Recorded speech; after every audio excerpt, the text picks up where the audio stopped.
mumunang susubong ang batas ng Pampanga 4th District Representative Ana York Mondok sagong ng ekspansyon ng JBL Hospital. Ay ni-report.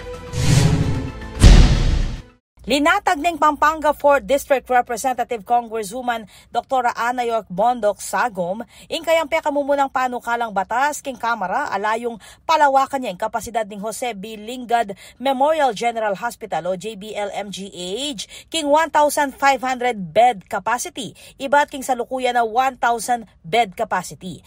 Agpang kang Congresswoman Bondok, ing panukalang expansion, italakadya king balena ning Santo Tomas, lalam ning 4th District, king gabo na donasyon ng LGU o lokal na gobyerno king pamanimuna ng Mayor John Sambo. Iti pauli ning kakulangan ng buildable space king salukuyan na lokasyon ng hospital king San Fernando.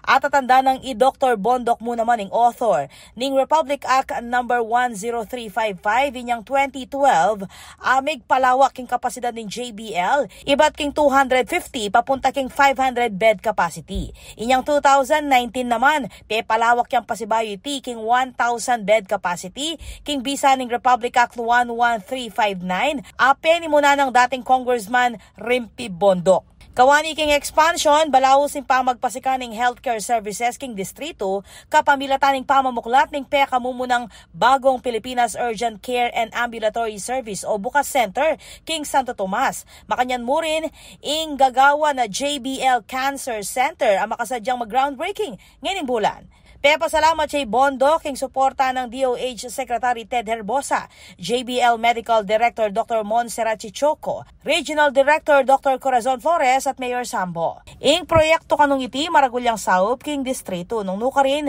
susulong ing dekalidad a serbisyong medikal para karing gana-gana. Ako po, Patricia Mamangon para king News Force Pampanga.